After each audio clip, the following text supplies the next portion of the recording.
Walpurgis Night, a quaint, charming festival celebrating the triumph of light over darkness, or so the locals would have you believe. But under the cheerful bonfires and folksy rituals lies something much darker, a chilling secret buried for centuries.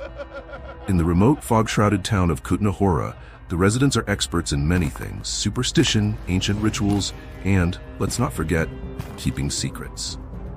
Oh yes, very dark secrets. Every 100 years, the town's beloved Walpurgis Night festival isn't just about keeping evil spirits at bay. It's about summoning something far more terrifying.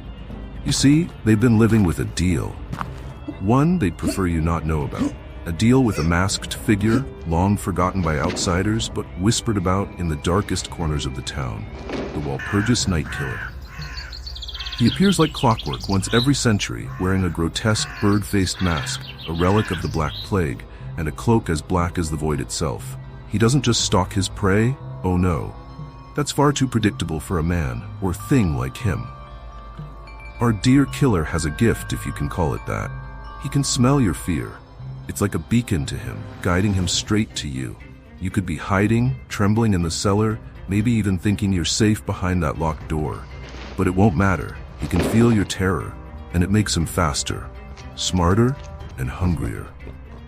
But here's where it gets juicy. The town? They know all of this. They've known for centuries.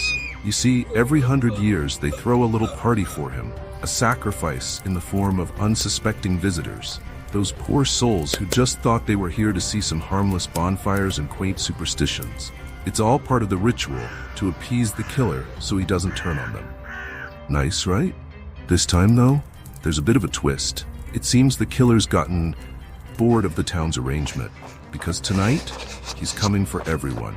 No more hiding behind traditions or offerings. The hunt is on, and every dark-hearted soul in Kutna has a target on their back. First to go is old Mayor Hildebrand, the man who orchestrated this whole mess. Thought he could keep control over something so ancient? Not likely. The killer found him cowering in his wine cellar, sobbing into his vintage Bordeaux. Well, he's drinking from a different vintage now. A vintage of fear. Next up, the town priest, Father Gregor. He thought a few holy words could stop the madness. He thought wrong. The Walpurgis Night Killer just laughed? Or did he? It's hard to tell when your face is hidden behind a mask, but the father's final prayer was cut very short. Now, you might be wondering, could anyone actually survive this night of horrors? Well, let me introduce you to Leah, an outsider who had the misfortune of coming to town with her friends for a little cultural research. Let's just say they won't be handing in their thesis. But Leah, she's a clever one. She's not like the others. She's got questions. And the more she uncovers, the more dangerous things become. She's figured out that the killer isn't just a random madman with a mask. He's tied to the very bones of this town, part of an ancient curse. And the closer she gets to the truth, the closer the killer gets to her. The only thing standing between Leah and the truth is time. Dawn, to be exact. Because legend says, when the sun rises, the killer vanishes. Sounds simple enough, right? Just survive the night.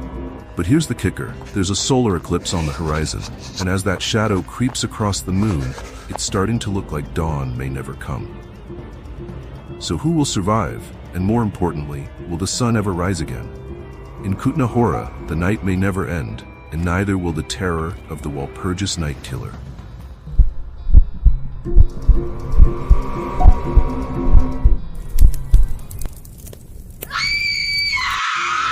Happy Walpurgis Night, you won't see dawn.